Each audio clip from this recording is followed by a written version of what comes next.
What's up YouTube, this is FourthStarTCG, and I'm back with another Pokemon X and Y Wi-Fi battle.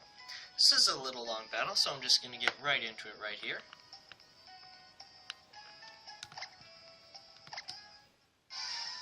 So I had this battle against Rigoura. Just had this battle a couple hours ago, and I decided that I'd film it and upload it. So she's going to lead off with her Mawile, and I'm going to lead off with my Gigalith, expecting this to be a switch-heavy battle. Her Intimidate is going to cut my attack, but I really don't care about that, as the only reason I have this Gigalith on my team is to guarantee some Stealth Rocks. So she's going to switch out into her shiny Milotic, and I'm going to get up those Stealth Rocks right away. Then, because I don't want to take Scald from this Milotic, I'm going to switch out into my Cresselia and hopefully get up some of my screens. So she is going to go for the Scald as predicted, and unfortunately it is going to burn me, which kind of stinks. So I'm going to be taking burn damage, but I guess being burned on my Cresselia is better than being poisoned or something like that, because burn is only a set amount of damage per turns, and since I'm not a physical attacker, the attack cut from burn doesn't really matter. So I'm going to get up my light screen, and she's going to switch out right back into her her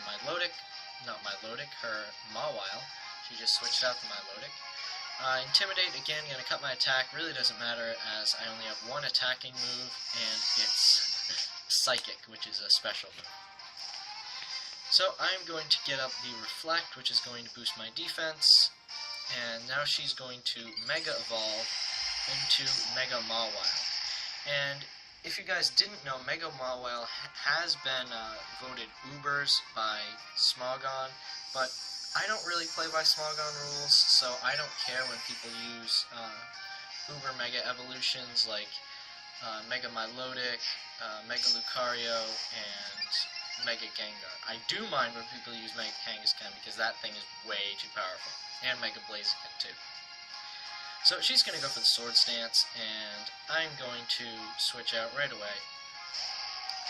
Go right back out into my Gigalith, hoping to get an Earthquake off on this Mega Mawile, as it's now setting up two Sword Stances, which is kind of scary.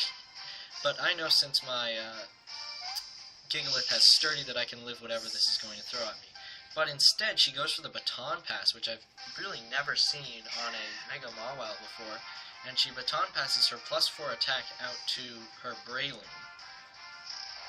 And this Breloom's going to take the Earthquake really well, not do much damage at all. So I'm immediately going to switch out right back into my Cresselia, hoping to take whatever fighting move this thing is going to throw at me, probably a Mach Punch. As you see here, it's going to do a Mach Punch, but not going to do that much because I am behind the Reflect and I resist it. Even at +4, that doesn't really do that much. So now it's going to go for the Seed Bomb, which thankfully I do have the Reflect up and I live it. And the Psychic from my Cresselia is going to be able to knock out the Breloom. So I'm going to take the burn damage, bringing me down to just 6 HP, which is a little scary because I would like to keep this Cresselia around. So as she brings out her Mega Mawile, I am going to switch. When I switch back out into my Gigalith, I am still hoping to get off an Earthquake on this Mega Mawile. She's going to go for the Iron Head, which is going to do about half to my Gigalith. Thankfully, I am behind the Reflect, which is definitely good, as I would not be able to live that if I was not behind the Reflect. So she's going to go out into her Gliscor, predicting the Earthquake. Correct prediction on her part, as the Earthquake doesn't do anything to her Gliscor. She's going to go for the Toxic, poison my Gigalith. I really don't care, because my Gigalith is pretty much useless at this point. I have other things to take out the Mega Milotic, Mega Mawile. Don't know why I keep calling it a Milotic. So I'm going to take a little bit of damage from the poison. She's going to go for the Protect here, and my Stone Edge is not going to do anything. She's going to get back the Poison Heal. I actually have a Gliscor with Poison Heal, but I haven't racked up enough battle points to get the Toxic Orb. So she's going to go for the Earthquake now, which is going to kill my Gigalith, as I was really just hoping for a revenge switch here, hopefully to take out this Gliscor, which is a big pain for me. So I'm switching into my Greninja, hoping that I'm going to be able to Ice Beam it.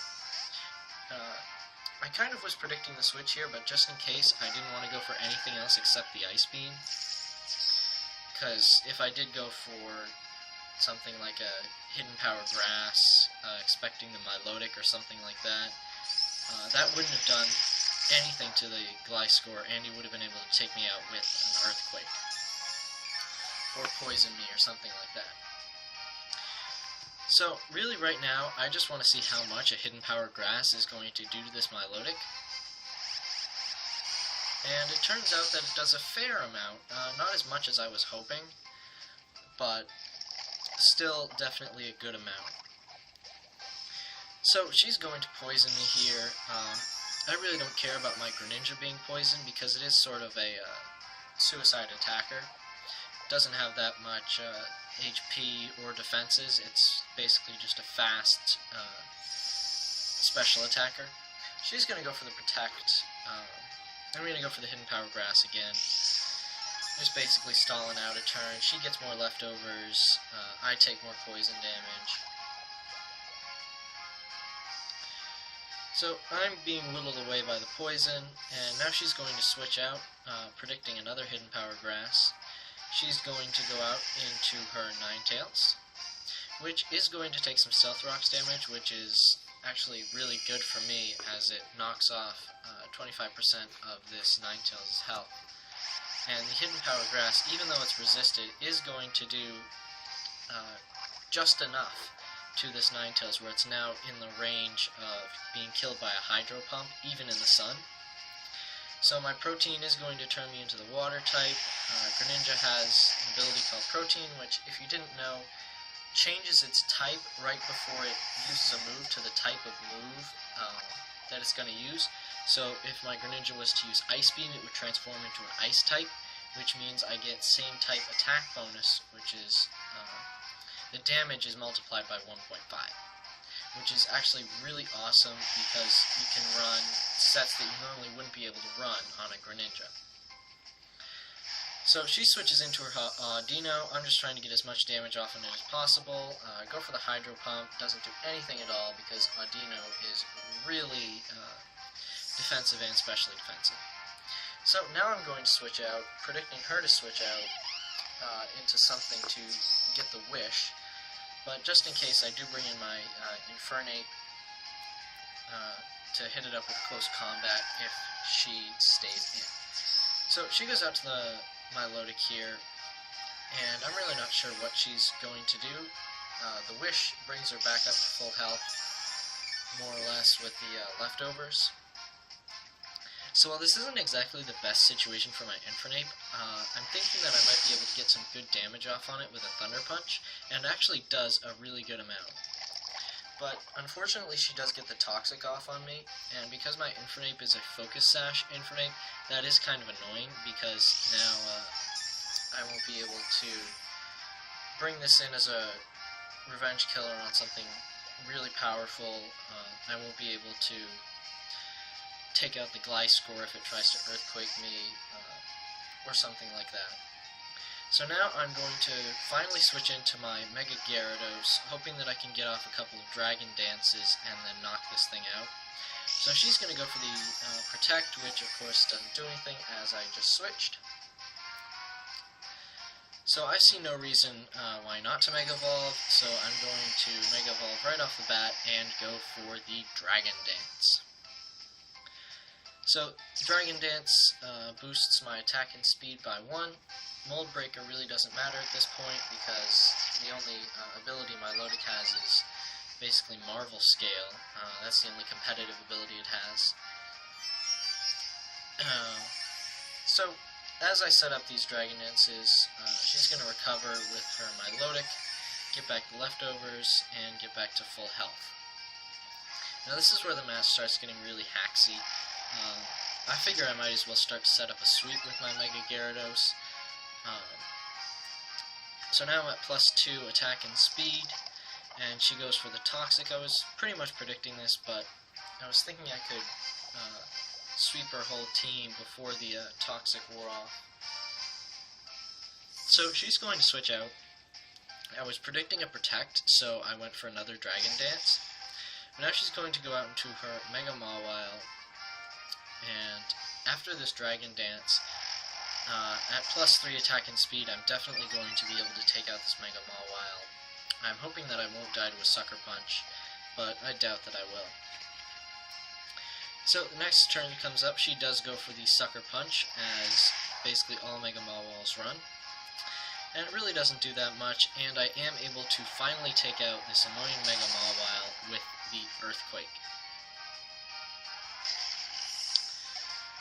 So now she's going to switch back in to her Gliscor, and this is where it starts to get crazy. So she's going to go for the Protect. I was hoping that she would go for something else other than Protect, but she did go for Protect. Definitely the best play for her, as I'm going to take the poison damage, and she's going to get some back.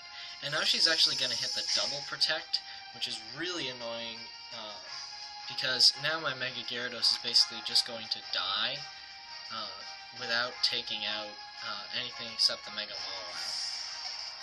So there goes my +3 attack and speed Mega Gyarados on the 50-50 double Protect chance. So I'm going to send in my Greninja here.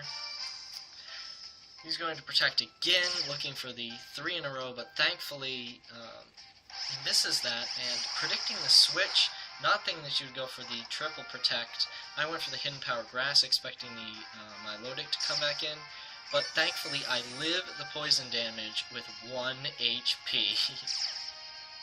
Which is pretty crazy, as I can finally take out this really annoying Gliscor with the Ice Beam. So the Gliscor goes down to the Ice Beam, and I go down to the poison damage. As now I don't have that much left, and neither does she.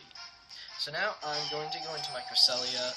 This is where the battle gets a little boring, as it's basically just a special wall stall for a while. She can't Toxic me. Basically all I can do to her is Psychic, which isn't going to do anything really. So I'm just going to Moonlight here, getting back my HP. Definitely needed to go for the Moonlight there. If I didn't, I would have died to the burn. So now I'm going to try to get up some screens, hopefully minimize the damage that this Milotic is going to be giving me.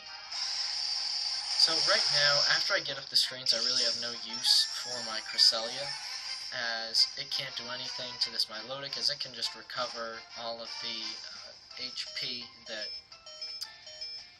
I'm dealing with the Psychics. So the Moonlight again restores my HP by 50%, but doesn't really do that much, and now she's going to go for the Scald, which isn't going to do anything. Burn's going to knock me down, and I'm going to go for the Psychic, just seeing how much it'll do.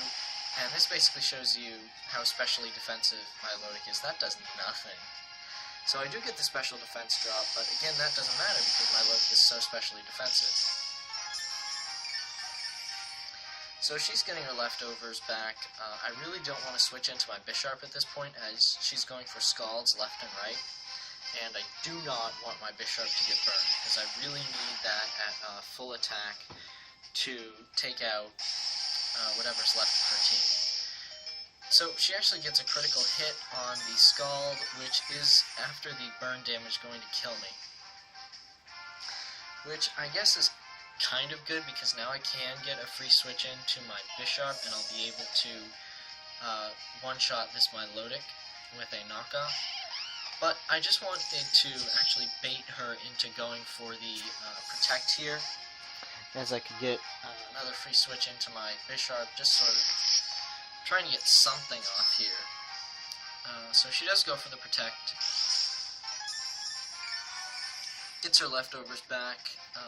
In hindsight, I probably should have switched right into my Bishop, but can't change the past, as my knockoff one-shots this Milotic very nicely,